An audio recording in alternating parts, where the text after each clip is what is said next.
My family was my first cult. My mother was my first cult leader. My son was murdered because my son would have exposed him as a groomer, a pedophile, a rapist, a con man, and a really evil, sick person. I didn't want to breathe after that for a very long time. If you don't know you're in a cage, then how are you going to break free?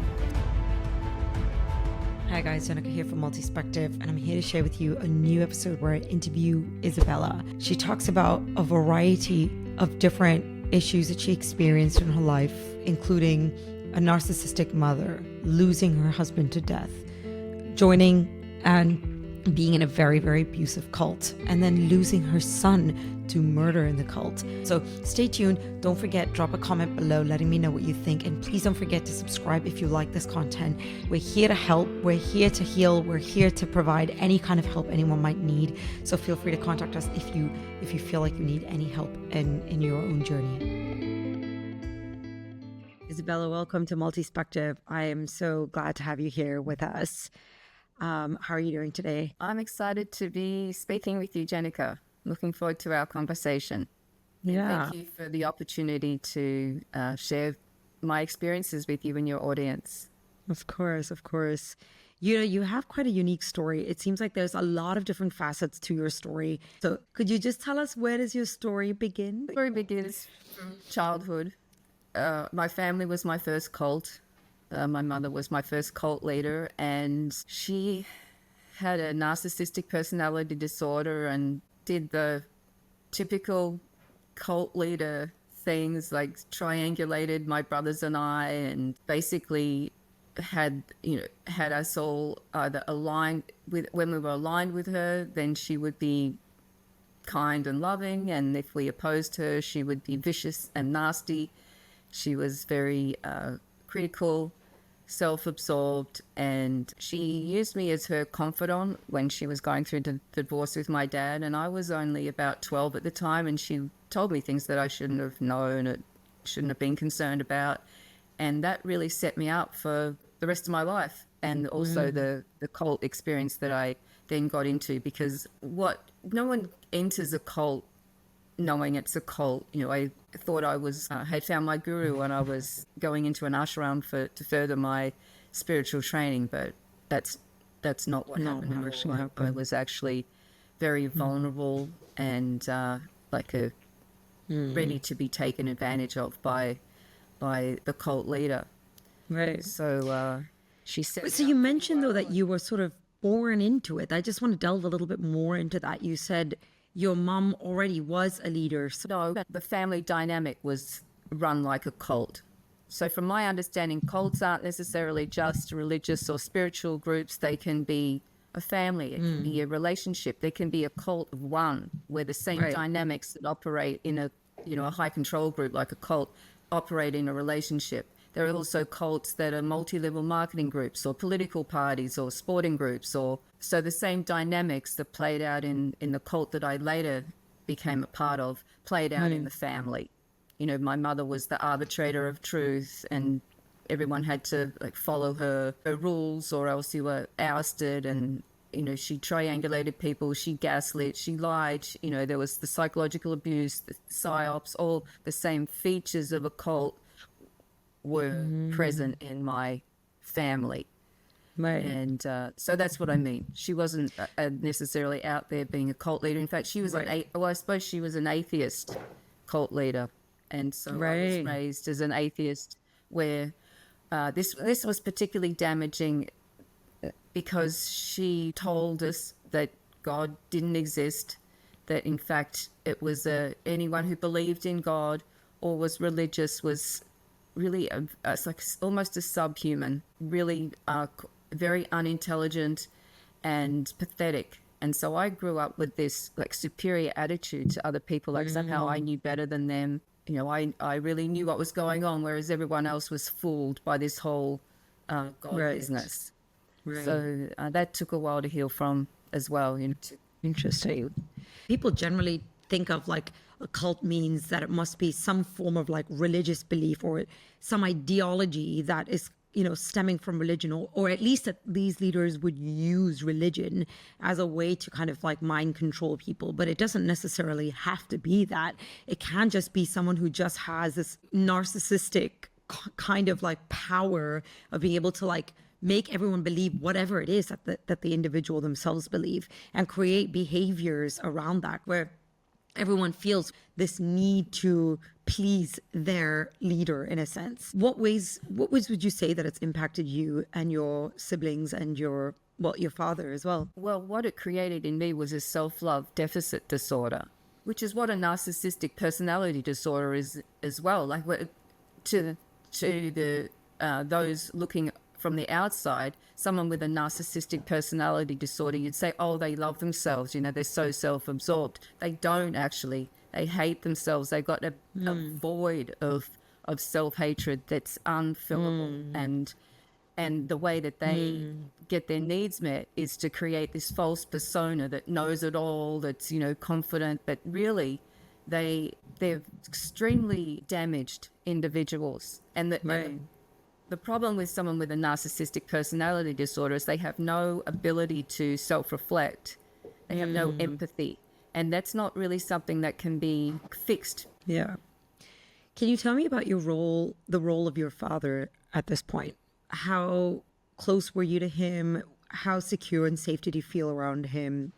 What was your relationship like with him? My father had codependent tendencies, so he would do everything that he could to please my mother. And she's unpleasable. Someone with a narcissistic personality is never happy. It's never enough. They're always got an issue. They're always demanding. They're always needing. And so he did his best to keep her happy, but she was not able to be pleased by him. And they went through a very contentious, nasty, ugly divorce. And she turned me against him. She poisoned me against him. And she told me how pathetic he was, and on and on like that. So that really fractured my relationship with him from probably about 12 till my early 20s. And then I had to go about repairing that. And he passed just recently. And we had a beautiful relationship once she was out of the picture. And he was there for me when I needed him. When I had crises in my life, he was there. He was a good dad. Yeah. Once he got free and clear of her. Right.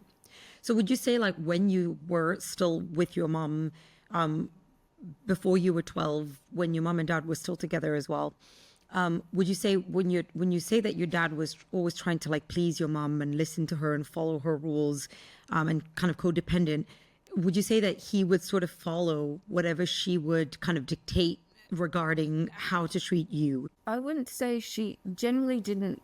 When I was younger, she didn't treat me badly.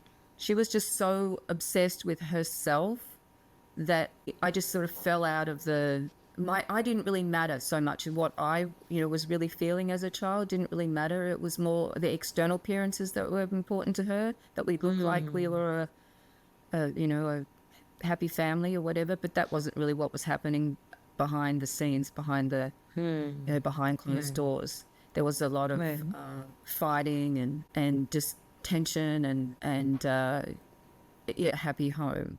So walk me through the first sort of entrance, or what kind of triggered you into joining the first kind of cult that you actually joined with the ashram. Can you just tell me a little bit about what caused you to decide to seek it out in the first place? Being raised an atheist, like I said, I had this hatred towards God.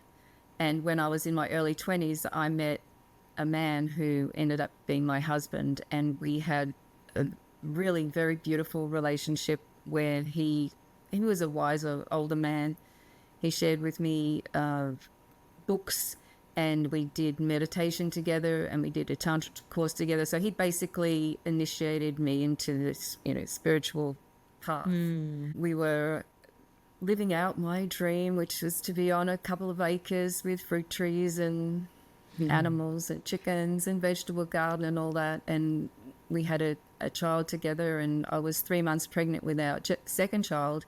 And he went off to work one day. He was on the wave of this bringing outdoor adventure education into the corporate world for personal development, team building, and all that. So he went off to work, and I got a knock on the door at 10 o'clock that morning from the local cop and a neighbor, and they told me that he'd been found dead in his car at work. So that was the end of that dream. That was the end of my, that soulmate connection. Well, at that time, it was the end of the dream of living as a family on the farm, because I couldn't manage it by myself. We were chopping wood for heat and whatever. So I went on I wanted to die at that point, but I knew I couldn't because I was pregnant and I had a child. So I went on a long search for just where to be, how I was going to reform my life after that. And that took years, really, to find a home again and to find a course that I wanted to continue on. And I did this, it was a shamanic retreat called Dying to Live. And it was basically a week-long preparation for death.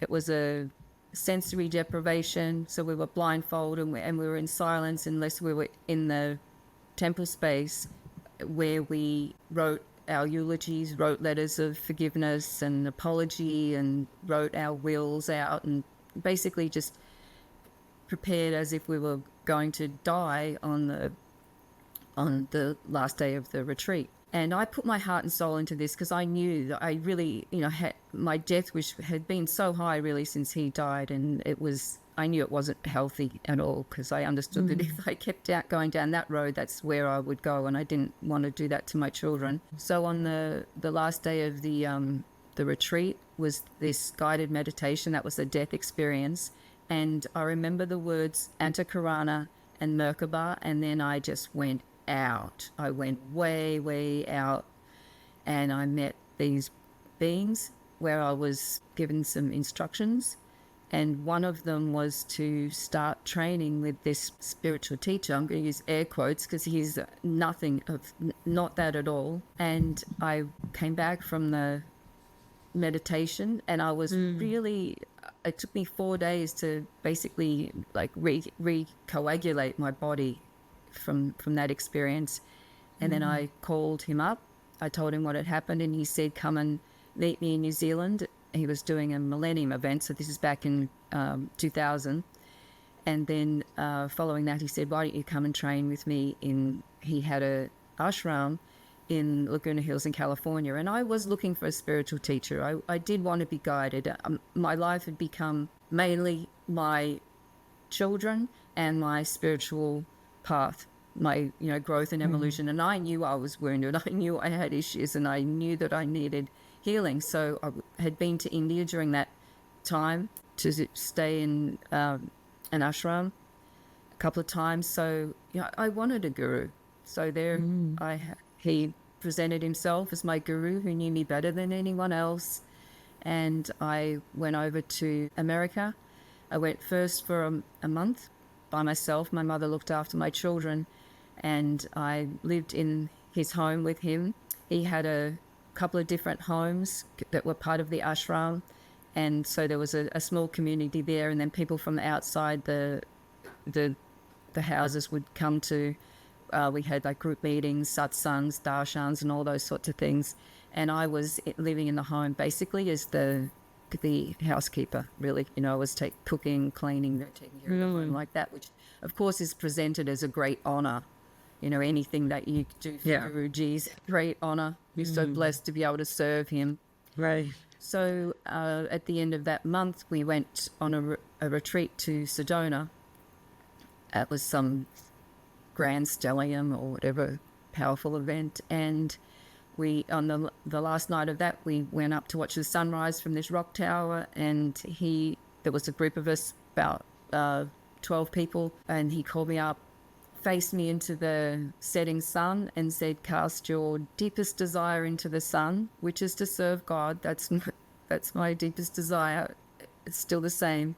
And he passed a note over my shoulder, and it said, there's something I want to share with you. And when I opened it up, it said, it's called The Rest of My Life. And I turned around and he's down on one knee and people are blowing bubbles and there's rose petals on the ground. And he proposed to me. So I felt that was my next step.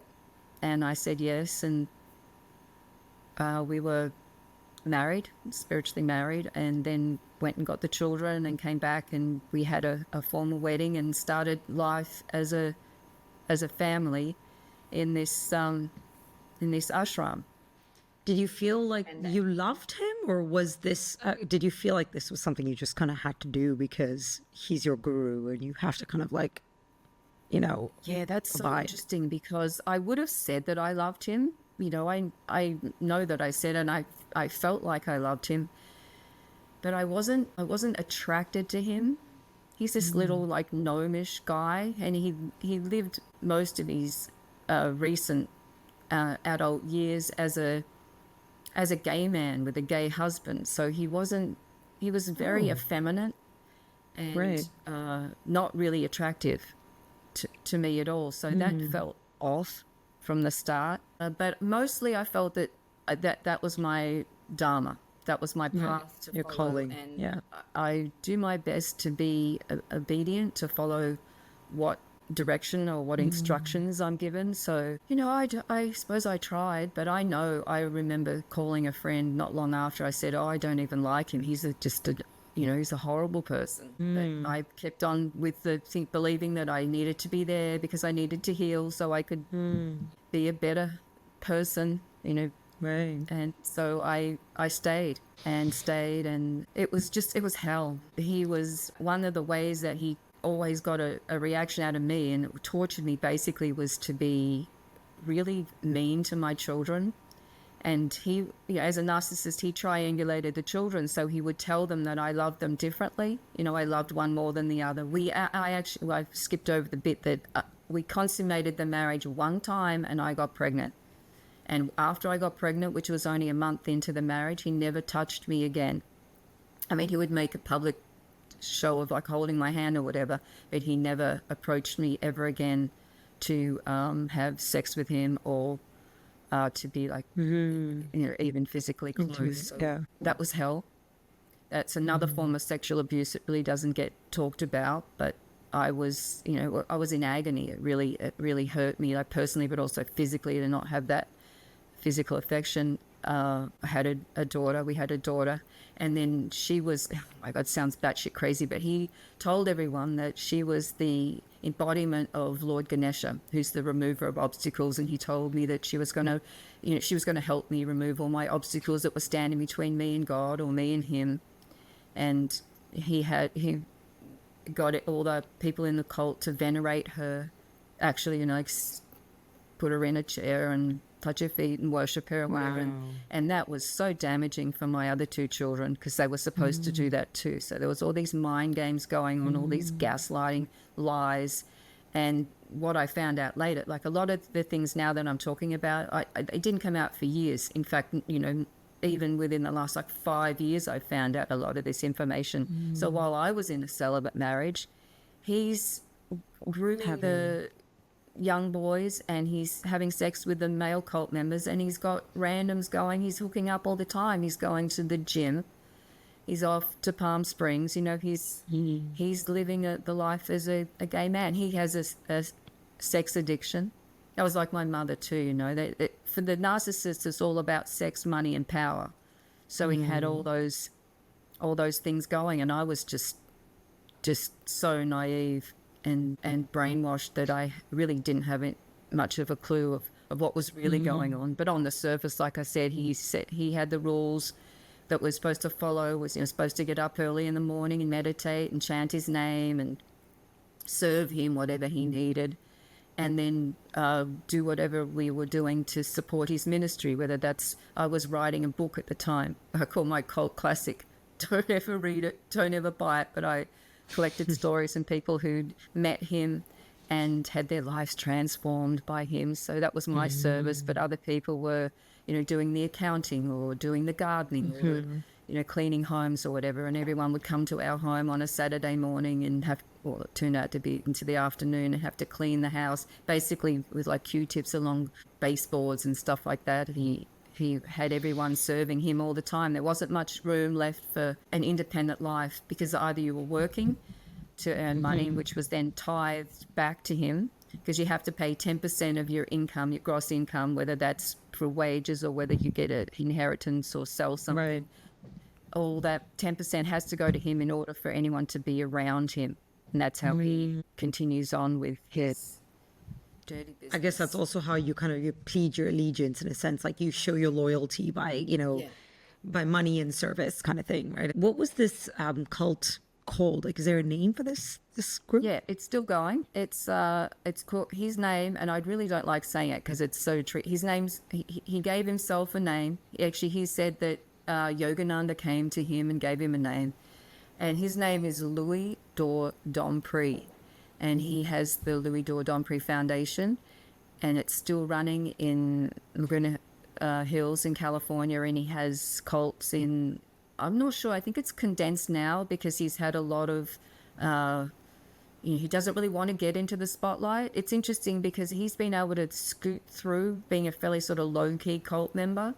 He's run that same scam on people for, it's getting like 20 years now. They're still, they're still paying him, believing him, even though he's had deaths on his hands, and he's told his long-time cult members who know that he's out there on, Tinder dates and hookups and with randoms. He's told them that because they have such a high level of consciousness that they can handle this information, they can reconcile the fact that, what I totally missed out on was what he says about himself, and he proclaims to be the second coming. He's the Maitreya, he's the Kalki avatar, he's the one who's here to save humanity. So here he is, hooking up, grooming people in the cult, having sex with male cult members and all that.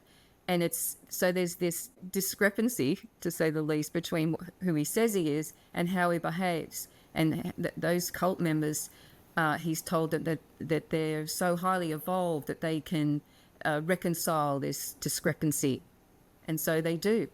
So they know that when he comes to town, he's going to be off hooking up and converting new male cult members, and he's not so much into the grooming boys anymore. The boys that were in the cult have left and are now young men themselves and very damaged by their experiences with him. Cult leader in Melbourne had 2 nephews who came to live with her, and they were very damaged when they came, and they were told from a very young age that they were gay, and all their issues would go away if they just accepted that. And she sent them to his bed, and they were abused. And that's how I know what happened to my son, which is a huge part of the story. Well, he was particularly just hateful towards my son, because my son he could see through him. He could never take him seriously. He didn't want to do what he was told, and he was punished. He was given thousands and thousands of lines to write. There were punishments, and one of his favorites was to make people write lines, affirmations. And so my son always had to write, "I am obedient," or I had to write, "I'm the wife of Christ," for 99 times for 33 days. He was just awful and hateful towards my son. How old was your son at this point?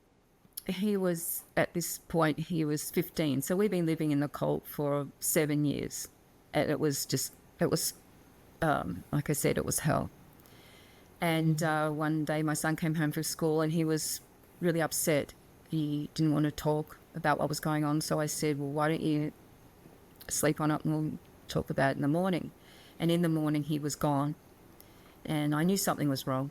I knew that it was totally out of character. We called his friends. No one had seen him. So by 2:00 that afternoon, we reported him missing to the police. And then that was Saturday, and on Sunday the cult leader sent his assistant to look for him, and he found him behind the house. He was dead, and he had a knife wound to his neck. That was one of the kitchen knives from the house that was found there. And the cult leader blamed me, told me that was because I was disobedient. I hadn't given my son the life that he wanted because he'd come there, he'd come with this big mission, and I was in the way because I was disobedient. And so he'd taken his own life. And then the other part of that was he said that, and this is what he announced at my son's memorial service, that my son was gay. Here we go with the whole gay thing. My son was gay, and he knew that that was unacceptable to me. And so he took his own life, which is a heinous lie. That would never have been unacceptable to me. But so not only did my son die, actually he was murdered. That's what I've come to find out. He was taken out, but I was then blamed for that, and that was just, I didn't want to breathe after that for a very long time. I spent months just going breath to breath. But once again, I knew that I had children, and I didn't want them to go through another loss. So I stayed alive, and but I knew I had to get out. And that took me a while to even get out. I was still so I'm just going to use the word mind fucked because it's the best way to describe what happens to people when they're brainwashed. You just get really fucked in their head. So I went along to see this. He'd been the cult counselor. I never went to see him. That was, I was so disobedient, but I just didn't want to. I didn't want to go. I didn't want to pay the time. But anyway, I went along because I knew that he had a long history with the cult leader and the cult members. And when I walked in the door, he said to me, "You're in a cult, don't you?" And I said, "No, I don't know I'm in a cult. I thought I was in an ashram with my guru." And he said, "Go home and Google cult characteristics." So I did. And sure enough, there's the list. Arbitrator of truth. To the T. Gives out punishments for those who don't obey. There was all the gaslighting and the psychological operations and obviously brainwashing, mind control, lack of sleep, controlled diets, all those characteristics I recognized were present. And I went, oh yeah, I'm in a cult. I have to get out. And then he pulled out all these trump cards, which were that he wouldn't let me go, wouldn't let me take my daughter, wouldn't let me leave the state, which is all legal. And I felt totally trapped because I didn't have anywhere to really go. I didn't even want to stay in the States, actually. And I couldn't really go back to Australia because then there would be this whole international law drama, where it could become a big deal. And the way that he really got me, though, was he said, "We've journeyed thousands of lifetimes to be together. This is your the culmination of your spiritual all the work that you've done over lifetimes. This is the epitome of the highlight of your existence was to be with me, and we were going to model the divine family or some bullshit." So he said, if you leave me, you're turning your back on God, on yourself, on your dharma. And that, because that was really important to me, that was really what was the last hurdle for me to overcome. I don't know why he let me go. I think he let me go because without drama, he actually let me move. I moved to Hawaii, so I moved out of state.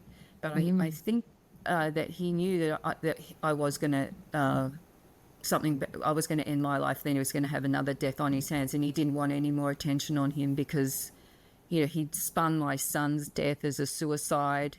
Told everyone that story, but really that was a cover-up, and he didn't want any more attention on him. So I was, I escaped to Hawaii, and that's where I've been living ever since. And that's really when the real healing started, when I had to look at myself and go, what the hell, how did this happen? What was in him? Because I learned about narcissistic personality disorder. I didn't know about that before. But that was all well and good to say he's a narcissist, but what did that mean about me? That I would get into a relationship with a narcissist. And that's when I understood about codependency, my lack of self-love, and the need for me to love myself. And that's been an ongoing journey to really love myself. I mean, there's so much to this story. I didn't even want to stop you in the middle because with questions, because the whole story was sort of unfolding, and I could really feel feel this sort of like the pain as you're unraveling this story. So it sounds like, obviously it's going to be something that you will forever kind of like live with, but it's so nice to know that you are kind of like going through that healing journey. And I think that first step is really having awareness, right? That like you said, having awareness that you were in a cult in the first place, right? Which was like the first time when the counselor told you like, this is a cult, and you started reading about it. But I'm also actually really curious when you said that the counselor, he was from and within the cult. So he was hired by the cult leader. He was close to the cult leader. What made him have a change of sort of heart and, tell you about this or go against it himself? He had his own epiphany. He actually hadn't been the cult counselor for probably a couple of years. He'd had his own epiphany. He initially believed in this cult leader, but he saw through him, and then he stopped being associated with the cult and the cult leaders. And it was actually a good deal for him. There was another kinesiologist who would come and work with cult members too, and we had sessions every fortnight, every 2 weeks or whatever, and they were, there was a lot of money coming to them. There was like that type of money incentive. But once he really saw through the hypocrisy and the grooming and the torture that people were put through, the mental torture, the punishments, like I said, people were made to like sleep in cars and pick up dog shit and be ostracized, and that he would orchestrate relationships so that usually people who clashed were put together either in a house or sometimes even married. So he saw what was going on, and then he didn't have any more involvement. But I went to see him like a couple of years later, and he'd already seen what was going on. What was the ultimate belief in this? So like, what was the thing that was roping people in and keeping them in? There's two parts to this question. Is one, how did they find people and recruit people? And number two, what was their ultimate like message that they were getting across to keep people in? What was the idea? He presented himself as the second coming, and we were all his disciples, and we were all here to help humanity. So we were helping him on his mission, and that played into, people in the cult were genuinely good people who did want to do good, just wounded people. So that's how he got people in unity. There's an opportunity to serve humanity, serve other people, help other people. And this is how you can do it, through his ministry, by following his directions, by listening to his bullshit. That was the main. And the other part of that too is that he, having omniscience, omnipresence, and omnipotence, he's God incarnate, right? He's an avatar. So he knows people better than they know themselves, and he can help people heal and evolve.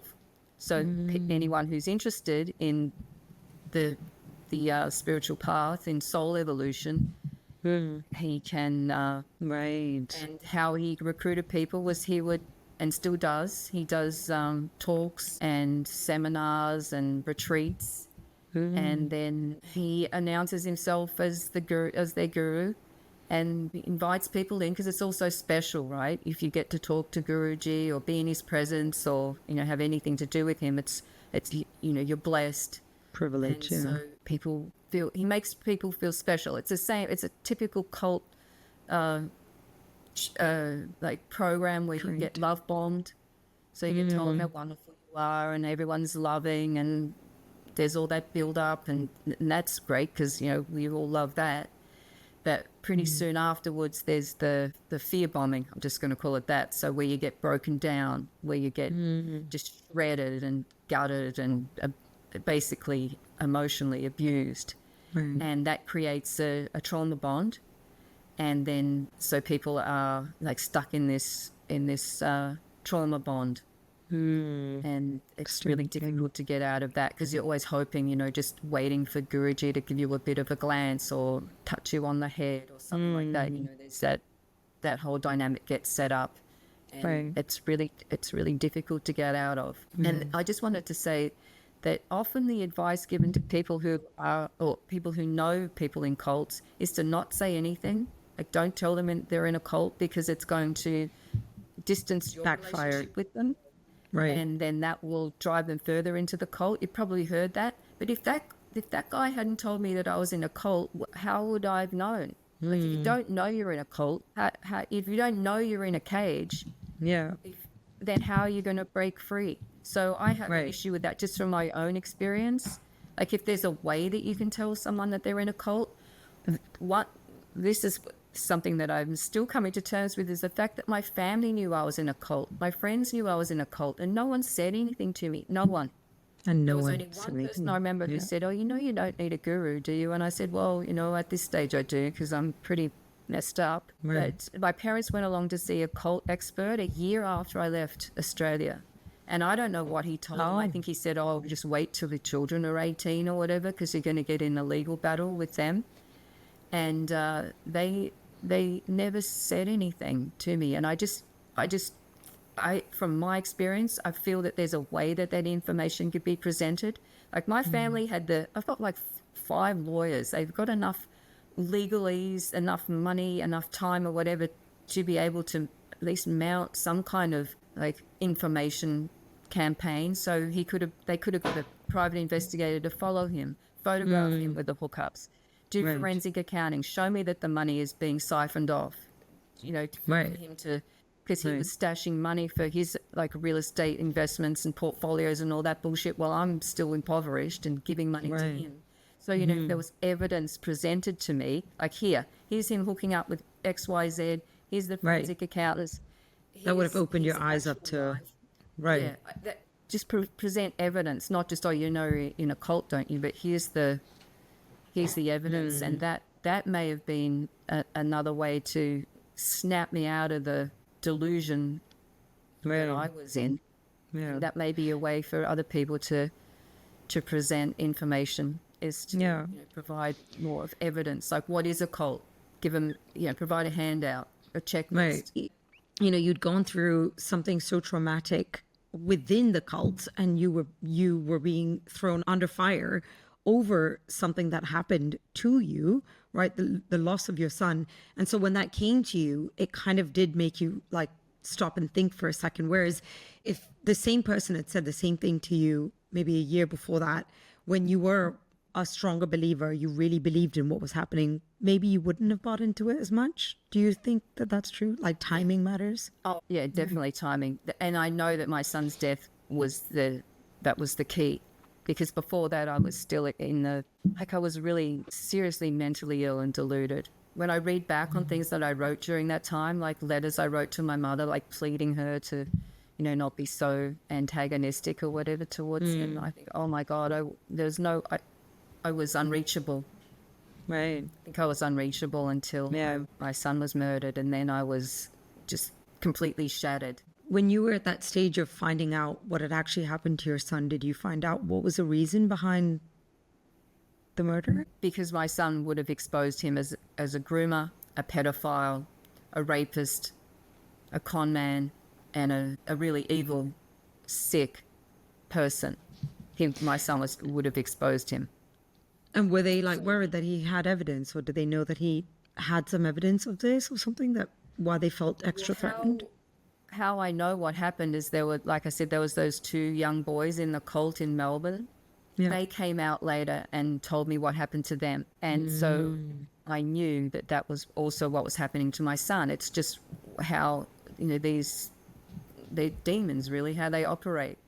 Ever since you've been out, have you been trying to expose, are you working towards exposing him and the cult and, saving or helping the other people that are still within it? Yes, I am. I have I really, I don't know what sounds pretty, I like true crime. And I thought, well, I've got a true crime story in my own experience. So I started on my YouTube channel, I started a series called The Cult in the Cul-de-Sac, a true crime, where I talk about what happened in the cult, exposing him that way. I don't feel like it's my life mission to expose him. Right. I know that he's already, I'm not going to pursue the legal route. I just don't want to go down that route. I don't really want to engage with him any other way. I don't feel like it's my job to end his reign of evil. I feel like I know that he's already suffering enough. He goes about in his day, he's chasing anal sex, whereas I'm, checking the tide times and seeing when it's time to go for a snorkel. I know he has to wake up every day and lie. He has to continue to lie to everyone, make up stories. He's feeding his demons all day, every day. That's Right. living in hell. So I'm not trying to make him pay Right. for what he's done, but I do want to raise awareness. I can see how humanity is enslaved in this cult, and so my main purpose now is to speak about that, because most people have no idea that that's even happening, and then other people will just call that a conspiracy theory, which is just such a typical cult. Because even with the cult I was in, we would laugh about it. Oh, we're the cult that's not really a cult, that type of thing. People don't Right. realize that we are all being subjected to mind control tactics and brainwashing, like through television and the internet and cell phones and Right. the school system. That's a whole system of indoctrination. It's not schooling, it's brainwashing. So you get into this mindset of having to earn money and pay taxes and live your life like that. And then there's the main systems of control are the religions, education, the legal system, the political system, and all these systems work together to keep people unaware of who they are, why we're here, Right. being able to live our full potential. They keep us controlled, fearful, sick, and ignorant, and enslaved. So that's really where my emphasis is now, is taking my experience from the cult that I was in to then talk about the bigger cult, the bigger picture. What would sort of like then the ideal world or system be to you in your understanding? Where everyone understands natural law, which is inherent in creation, and natural laws basically has 7 principles, but basically they're the things like the law of cause and effect. So everything has a cause, every cause has an effect, and every effect has a cause. Understanding that everything's in vibration, everything's energy. Understanding that what you do and say and think has an effect, and so basically the rule of natural law is do no harm. So don't be controlling other people. Don't be stealing from other people. Don't be messing with other people. Just Right. live in service to a higher power. Follow your intuition, follow your guidance, live your life in service to a higher, like the good of all. So everyone's working towards that goal, working towards making sure that everybody's taken care of. So it's egalitarian, not this top-down power structure bullshit, this pyramid Right. power structure. So everyone's working together, working in Unity. working in community, but also working with nature. So recognizing nature as a conscious being, and all of nature, or there's consciousness in everything, and that we can be served, because nature's here to serve us as well, and that we all can create a abundant, prosperous life for all, and not this other bullshit that's going on. And So who would then be responsible for enforcing these consequences? Like, as you mentioned, it's hard for people to sometimes fathom or understand this, cause and effect, if there are no top-down leadership or governance. It's about self-responsibility. So you have to take responsibility for yourself. It requires a high level of maturity. Yeah. And so, everybody needs to be responsible. But then, of course, we're human. So I imagine that there would be some like appointed group or whatever. However it works in Indigenous groups, tribes, however they work it out, when there's a transgression of the natural law, or there's harm done to another, however they work it out. I think I definitely agree. I think this would be idealistic, sort of like definitely a way that, hopefully one day humanity can reach to. I do see to an extent, though, why maybe things have evolved the way that they have. But yeah, I hope that at some point in the later future that we will get to that place where we can all be educated enough and aware enough and moralistic enough for us to not act on impulse or not act on negative emotion, and be more thoughtful and intentional in our actions and our behaviors. I think that it would still take some time for us to get there. But we will get there, because Yeah. we are on an evolutionary path. This is Yeah. we are souls That's true. evolving. And Yeah. here in Earth School, we are at the moment going through a particularly powerful initiation where the light quotient is increasing. And with that comes the exposure of all that's existed in and operated in the shadows, lurking around there in the darkness, is being exposed by the light. Right. And it's also what's happened is when the light quotient increases, those negative entities that feed off negative energies, fear, anxiety, pain and suffering, as the light quotient increases, those food sources for well, they're basically human parasites, will continue to decrease. And Interesting. they'll cease to exist. It has to happen. I like that. Can you just tell me also just like, how did you get to this sort of understanding of it all? I know you mentioned about the sun gazing and how that sort of helped you to sort of understand things a little bit better, but did you have any sort of guidance after that? Did you seek out guidance, or was it books that you were reading like that helped you to sort of unveil all of this? Yeah, all of that. Basically, what happened when I got to Hawaii was I really deepened my connection with nature. I've always been more at home in nature. In my early years, I was an outdoor education instructor, so I taught climbing and skiing, and I spent a lot of time mostly in the wilderness. I spent more time in a tent than in a house, so I always had a connection with nature. But when I got here, I could start hearing nature like talk to me. So I understood the connection of being. I understood how important it is to be directly connected to Earth, skin to Earth, to be receiving Earth energy, and to be balanced like electromagnetically and physiologically. And it's called grounding. To find out more, the best information on that is a documentary called Earthing, and it's on YouTube by Clint Ober, and where they actually have scientific proof of what happens to the human body when we are directly connected skin to Earth. So I haven't worn shoes for about 8 years now. I mean, I do wear them if I'm on rough ground or whatever, but basically I don't wear shoes, so I stay directly connected to the Earth. And that, like I said, balances me.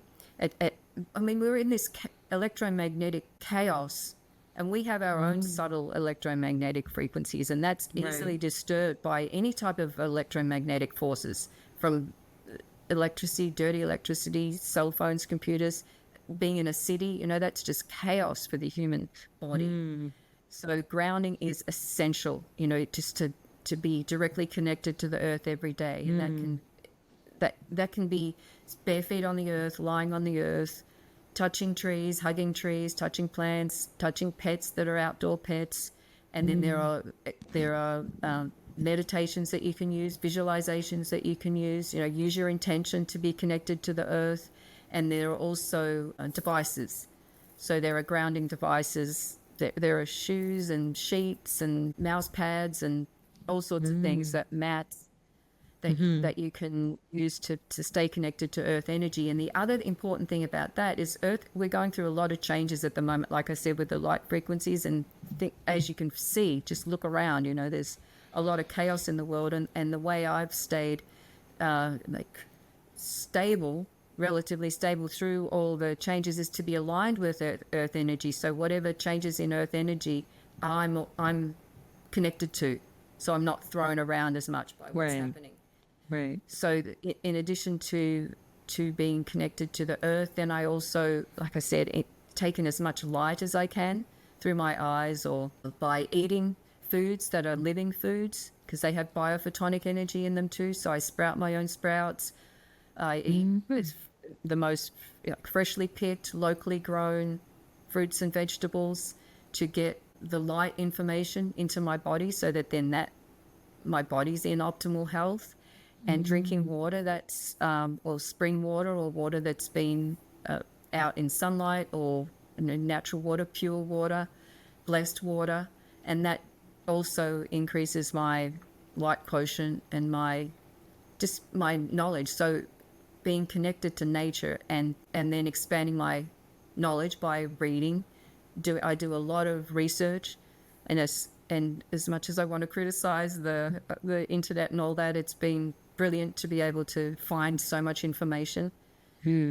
Sacred texts are already available online, and then people who teach share spiritual wisdom. That's been really extreme, very beneficial for my learning. And then using plant medicines, so entheogens, to expand my consciousness. And yeah, they're the main ways that I've got to where I am in my understanding. So Interesting. yeah, it's Do you feel like this kind of helped you process the trauma that you'd experienced as well, like the spirituality, or do you feel like you kind of also had to go through other forms of like therapy to process that? yeah, that I've used lots of different modalities. I've done lots of the main thing that's helped me is being in nature. Right. However it works, nature will heals. It is like balm for my heart. I know that and I think it's the beauty. I think appreciating beauty has helped me heal. So instead of getting up every day and looking at a cityscape or whatever, I'm looking at ocean and trees. So I'm reminded of beauty, and that's helped the most. Right. All the techniques that I've used. But I've done breath work. I've done rebirthing. I've screamed my guts out for like months on end especially after my husband died. Like I've done dream work and journaling, and I have been to see other spiritual teachers. So there's been a few, there are a few different modalities that I've used, but one of the things that I'm writing about are all the different medicines that are available to us in nature and in our body and in our like divine nature that can help us heal and expand consciousness. And there are hundreds of those. You can use your voice, you can dance, you can make food and share it with other people. That sounds like a very simple medicine, but it's really being of service to other people, helping other people, that helps to heal. So I actually bake a lot of cakes and give them to people. It really helps. It sounds so simple, but there are a lot of simple medicines that are safe and effective that can help us. Are your kids following this as well? Well, they're on their own journeys. It's been excruciatingly painful, my whole journey with my children. I hope they are. I think that at this point in our relationships, it's about them finding their own independence. And so I don't really know exactly what they're doing.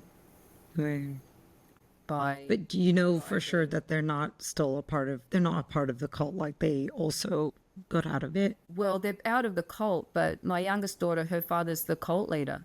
Right. So I don't know how out of it she is. And he's very manipulative. And so I don't know that she's able to escape his clutches. Right. Isabella, final plugins. I want to know about your book. The floor is yours. So the book that will be published soon is called New Human of New Earth. And it's basically a remembrance of how to be human, because most people are now living life through screens and devices rather than relating to life through our senses, our extrasensory perceptions and our intuition. And people are disconnected from nature, disconnected from themselves, disconnected with each other, even though they say, the internet, creates connectivity. There's an epidemic of loneliness. So many people are just because we're spiritual beings, but we also have this animal body that has its needs, and so needs to be connected to nature, needs to be connected to other people, needs to feel community. And so the New Human, New Earth, I go through what I understand is happening in the bigger picture. So this is the cage, this is the cult, and these are the way out. ways out. Yeah. And these are the medicines that we can use in order to support ourselves to be as powerful as possible, because we do need to be powerful, because those who are enslaving humanity are pure evil, and they do know humans better than humans understand themselves. They understand our psychology and our reactions. And so to be aware of aware of what's going on so that we can take action and not participate in our own enslavement. So I talk about AI and how it's insidious, because it's also addictive and so pernicious, and really does mess with people's minds, so that that you can think. We get Like limits your thinking, your creativity in a sense. It limits our perception, and so we can't really understand the bigger picture, and we can't access our own innate intelligence or be connected to the divine if we're living life through the screens. And it's all well and good to get knowledge, but knowledge is not wisdom. And we know as spiritual beings, we don't evolve through these technologies. We can get more knowledge, but that doesn't evolve our soul. We actually need to be doing things, helping other people, or participating in community, participating in society, doing spiritual practices, meditating, whatever it is, but that doesn't happen through staring at a screen. So that these technologies have been introduced to keep us controlled, to keep our perception limited, to keep our focus on this, because energy flows where attention goes, right? So if our focus is here and not out doing something to improve, change, uplift others or our own lives, then they're galvanizing us so that we stay enslaved, and we stay disempowered and sick, really, because it isn't healthy. As human beings, we need to be outside in nature, getting sunlight, getting fresh air, looking at green plants, touching trees, gardening, growing food. We need that. We're not designed to be sitting inside. It's extremely disempowering to be sitting inside, just being still, staring at a screen.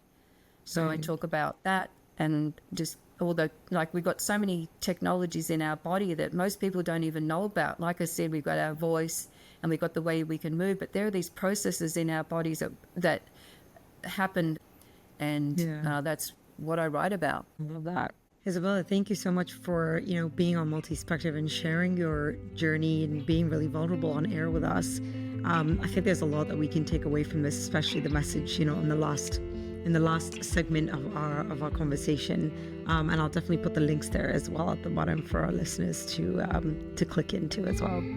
Yeah, thank you. Thank you, Jenica. I really enjoyed our conversation. I really appreciated your input and your insightful questions and comments. If you enjoyed the episode and would like to help support the show, please follow and subscribe. You can rate and review your feedback on any of our platforms listed in the description. I'd like to recognize our guests who are vulnerable and open to share their life experiences with us. Thank you for showing us we're human. Also, a thank you to our team who worked so hard behind the scenes to make it happen. Lucas Piri, Stefan Menzel. The show would be nothing without you. I'm Jenica, host and writer of the show, and you're listening to Multispective.